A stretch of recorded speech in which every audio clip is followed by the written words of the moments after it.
Après avoir vécu 13 ans au Québec, Odette rentre en France à plus de 40 ans. Problème ici, ça devient vite la galère, elle ne trouve pas de travail. Rien de Charlotte aujourd'hui, c'est rare. Vous viviez avec quoi alors à l'époque? Bien, j'ai eu le chômage, j'ai eu le chômage fin de droit, j'ai eu le RMI, j'étais RMiste.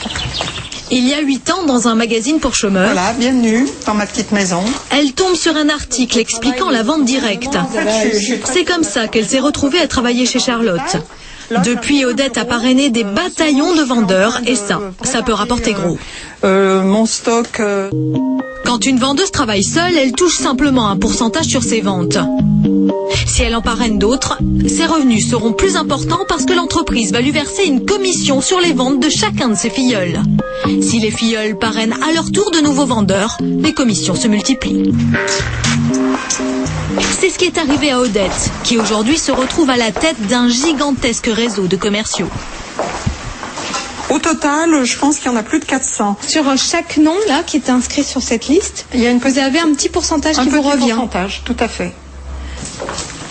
Mais ces centaines de vendeurs, il faut les motiver car ce n'est pas un métier facile. Si on se botte pas les fesses tous les matins, on n'y va pas. D'ailleurs, on a une maladie qui est très connue dans ce métier, c'est la maladie de l'excusite.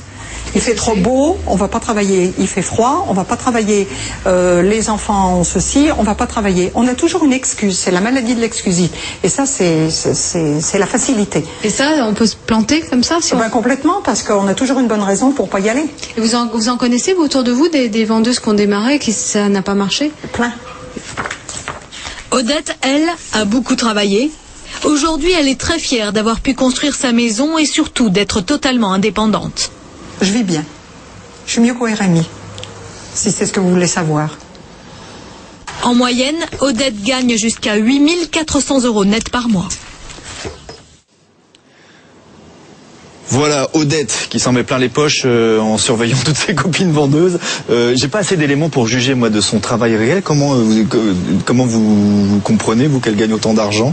8 000 € là, système de pyramide. Décodez-moi ça.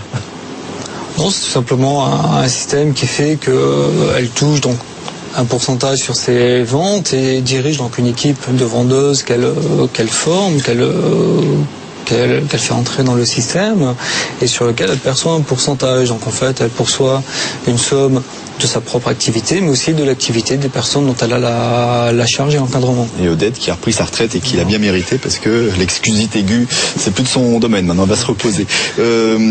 Pouvoir cumuler comme ça des emplois dans notre pays, c'est un phénomène courant. D'abord, est-ce que dit la loi précisément?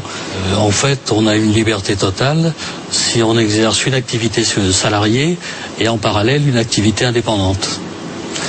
Donc, a priori, là on peut travailler 18 heures par jour, rien ne vous l'interdit sur le plan de la réglementation. Après c'est les lois physiques qui reprennent dessus.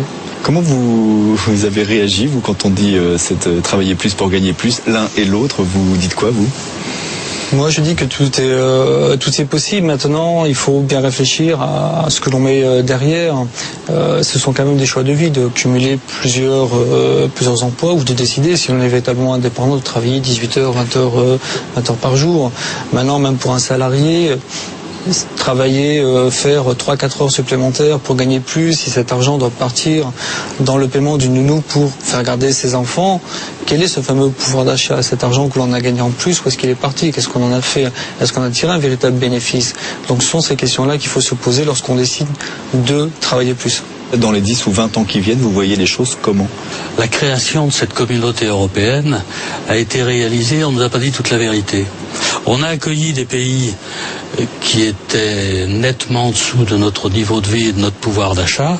Et là, on a quand même oublié de nous expliquer une chose, c'est que l'objectif était que ces pays nous rejoignent, mais que pour pouvoir nous rejoindre, nous devions, nous, accepter de réduire un peu ce dont nous disposions. En gros, s'il y en a un qui est à 100, l'autre à 60, on va s'associer, ça fera du 80 avant de repartir et de progresser. C'est difficile.